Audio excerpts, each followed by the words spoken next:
Today we are reviewing the Flaring FM155. This is a multi-function welder with a wire feed with a scratch start TIG as well as a stick welder. It's a 3-in-1. Like, comes with another one of those cheap chipping chipping hammer as well as a steel brush. This is what they put with everything, pretty cheap.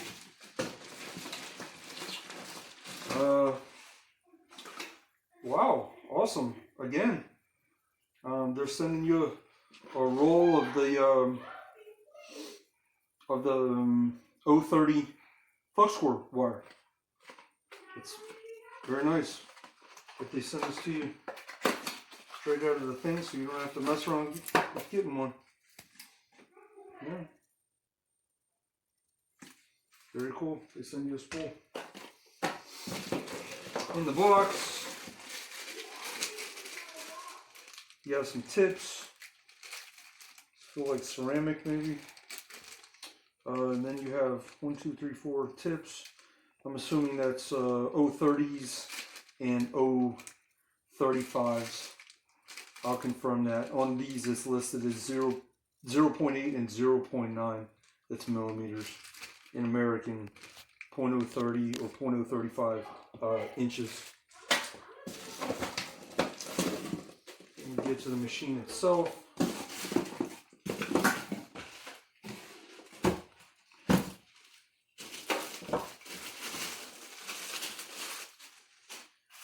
so you have your stinger for your stick welding. You have your ground clamp, power cord.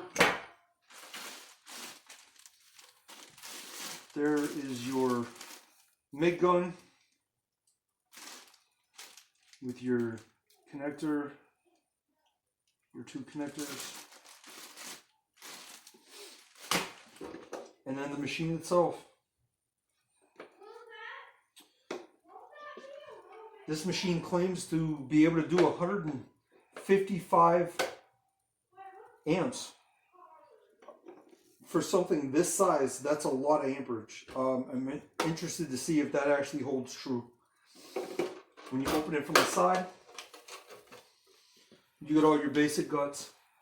You have your machine that actually feeds the material in through your wheel, and I only see I think there's only one wheel in this, so it probably means that the wire is flippable.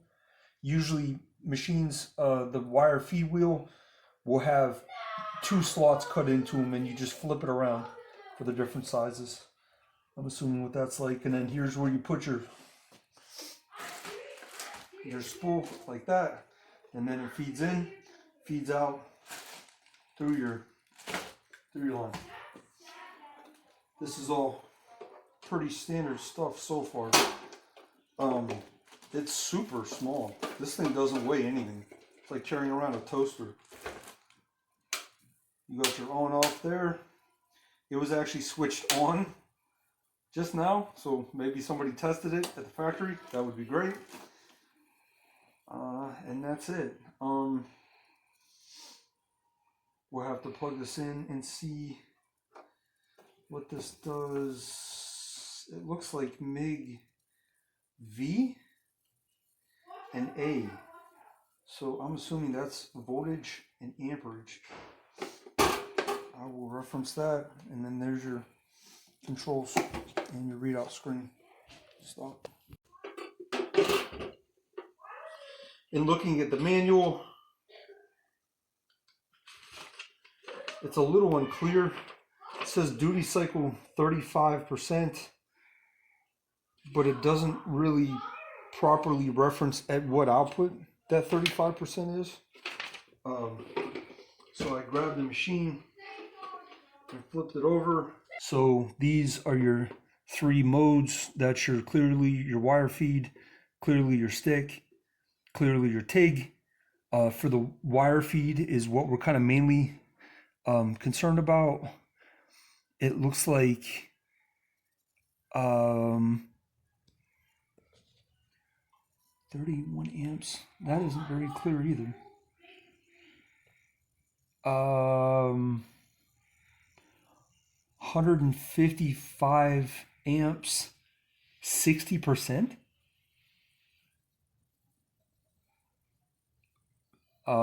Runs 120 amps at 100%.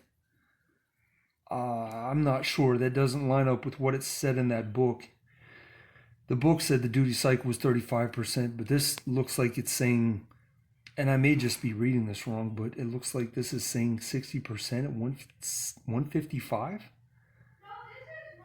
I'm gonna have to do some testing on this. These numbers don't really make sense to me. That would be, so if that's correct and I'm reading this correct, that means this thing will run maxed out at 155 for a 60% duty cycle. That probably isn't right. It's probably the 30 or the 35, whatever it referenced in the manual.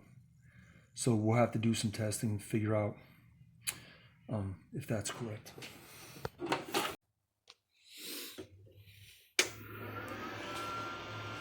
On first turn on, interesting, it does a little kind of show. It doesn't tell you for your voltage where you're at as far as high or low. It just says, you know, it just has your ranges. So that's maxed out. I'm just gonna run it maxed out. And then on the right side is your amperage. And this, I mean, that's kind of cool. It's a digital readout. It tells you actual numbers. That's kind of neat for a cheap machine. Like, that's kind of a cool feature. On the front, you can select between, right now I have it on the gasless MIG, and it says, if you look real close, flux core 30 DCEN, direct current electrode negative, which is correct for flux core. And you can pick that to, and that was on 30 wire. Let me go back. So that was on the 30 wire, but this also has options for 35 as well as 40, which is interesting. And I don't know why the machine is changing this here, but it goes from, it's actually changing the amperage from 78 to 87 based on the wire. That's interesting. And then you also have lift TIG, which I'm not going to try, because if you've ever tried lift TIG on one of these machines, it's horrible. It's the worst experience of your life. I don't recommend it. And then your stick welding. So all of this is interesting. So we'll put it back on the 30 because that's what I have in the machine. It's a pretty simple load, like any welder. Okay, we are out in the garage and I have this thing set up to do some welding on the old trusty 1/4-inch piece of steel here. This thing makes some pretty bold claims. 155 amps is what it says on the website, and I will put a picture on right now and show that.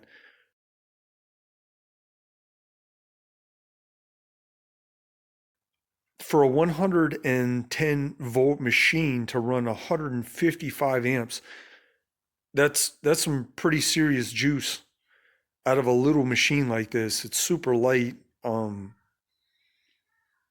That's a bold claim, 155 amps. So not only are we going to mess around and do some welding, but I'm actually going to test it.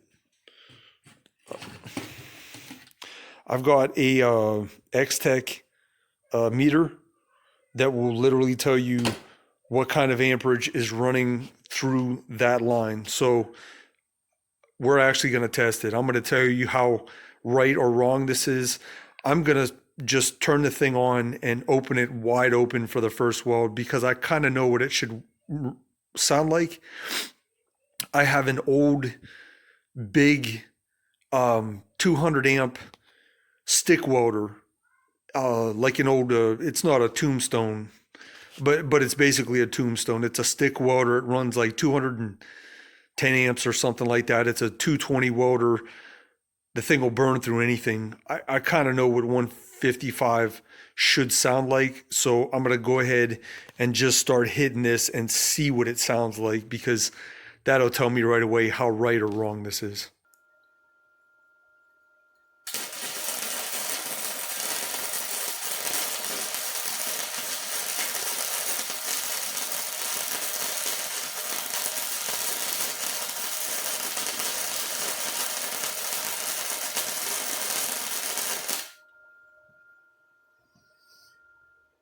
Yeah, there's no way that's 155 amps.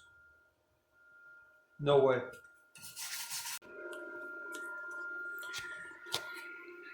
All right, I've got my DC current clamp meter, my ammeter turned on.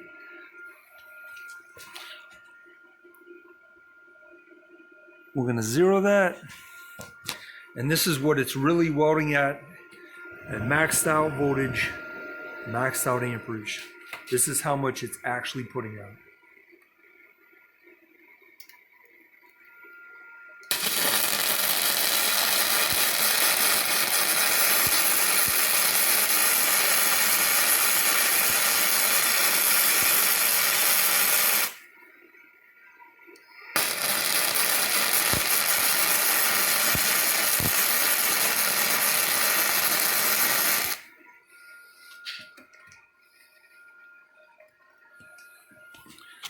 For the most part on this, I saw about 105, like low 100s was the average.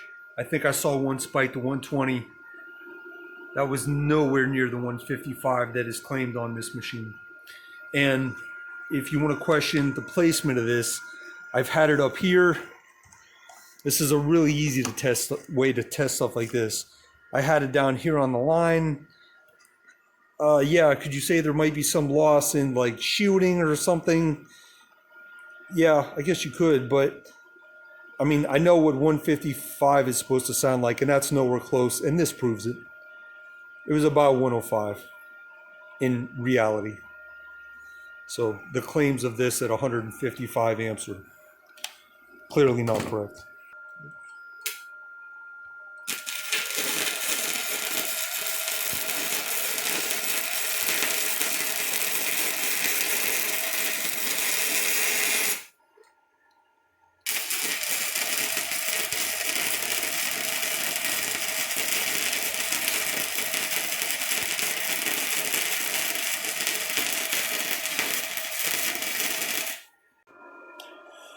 And now the test, I've set it to max voltage, max amperage, reads 155 amps. It's set at the 30 flux core. I've ground down some decent ground here. I've already started to hold the piece. You got about a 50% chamfer, and let's see if it'll do anything it claims.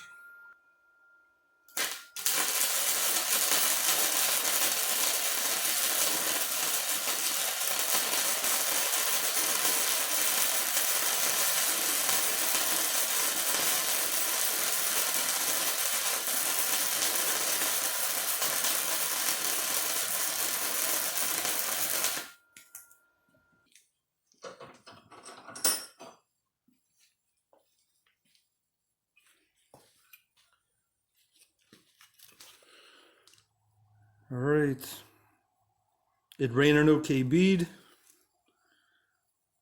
Penetration, to be honest, is about the same as the AWT MIG 100 that I just tested. It's not a bad weld, stable arc, but not great penetration. And this is kind of expected. If that ammeter that we put on this was reading anywhere close to where it should be at like 80, that makes sense with what you're seeing on this. There's no way this is running 155 amps. So an interesting part is the machine is reading 155 amperage, you know, it's maxed out on the screen because that's what it's turned to. But interestingly, when you start welding, it goes down to these values. Watch, like it reads how much it's putting out.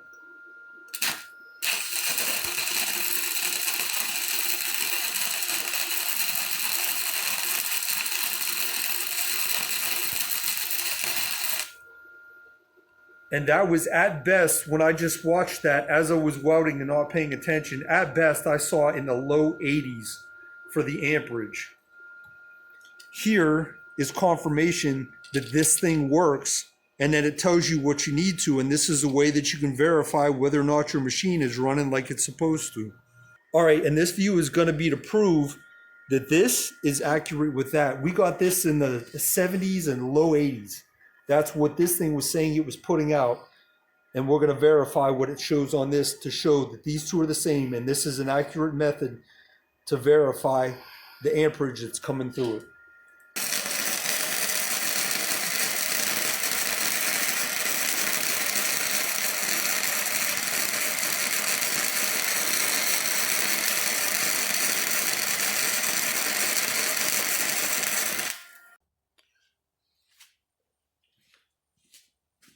All right, so I have been running this machine all day long, on and off. I would never review a product that I have not really put some time in with and played with and toyed with and adjusted and tried different things. I've played with different settings, the different flux core levels. I've played with the steel that I used. Sometimes I left a little bit dirty, sometimes super clean to see if it just wasn't getting enough, good enough clean metal to burn into. And a couple things were glaringly true the entire time I used this. One, the fact that this turns on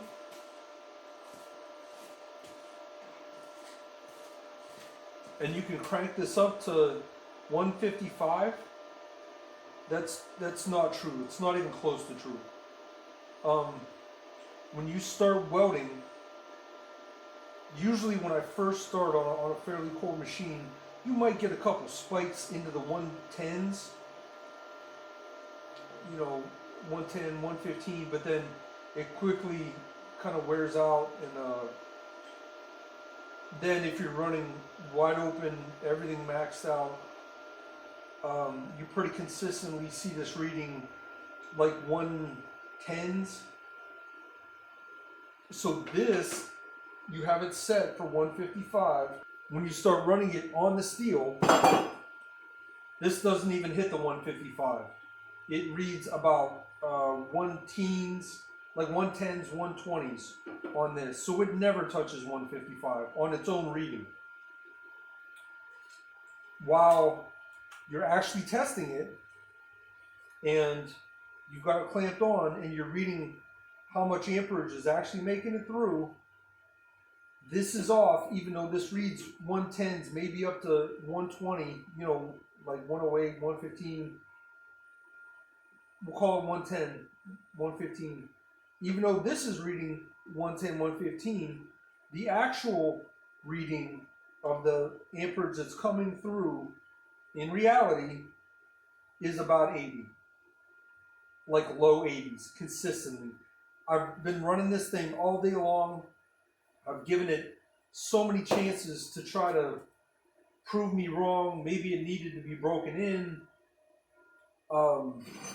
I've been welding on this plate all day long, and no matter what I do, it doesn't do any better. The 155 is false advertising. That's a lie. It'll never reach 155. Not shocking, because this thing is literally weightless. It's almost like a toy. There's no weight to it whatsoever. my titanium, my Harbor Freight titanium 125 flux core is easily double this, if not triple. I'll have to look at the weights, but it feels like a much sturdier machine. And that may or may not mean anything, but you know, the old saying of built sturdy sometimes holds true. I think in this case it does. It's just the guts of this thing are just not built for, you know, real hard work, real high amperage. It's just not. So this, yeah, this is a lie. It doesn't run 155. Even when it reads, when you've got it maxed out, when it's running, it'll read in there like the 110s or something. But in actuality, when you test it, it's running high 70s, low 80s consistently. And one thing that I noted about this machine that I did not like is that the amperage is very inconsistent. You'd be running sometimes and you would, you know, occasionally hit like a low 100s, like a 105 or something. And then you play with it again and it might be running in the 50s or 60s. The consistency was just not there. If the machine is not going to run whatever amperage you ask it to, you know, hey, that's fine, but be consistent. You know, if this is a machine that claims 155, only runs 100, but does it consistently, gives you a nice stable arc, runs a nice consistent amperage, you know, even though it's a lie, at least it's a decent machine. It's running, holding a good arc, and this just isn't it. There's a reason why it's so cheap, and there's a reason why it doesn't do anything. The only thing I tested was the flux core because as soon as I found out how far this was off on the amperage of what I was seeing, and I knew fairly quickly just from welding and playing with it, like, okay, this isn't doing anything anywhere close to what it's supposed to. I can just tell from welding for years. You can kind of tell, you know, just offhand how much it's welding, not welding, burning in, how much amperage. And I clearly, as soon as I was welding, knew it was a very lightweight amperage. So yeah, this I can't recommend this. If for nothing else, the fact that the numbers on this are so wildly off. 155 is what it claims. In actuality, it runs in the low 80s. So you're off by 70 amps from claim to actuality. So I can't recommend this. I can't call it a good machine, and the amperage was too wild. It was all over the place. It'd be consistent for a little while, then it wouldn't. This isn't a good machine.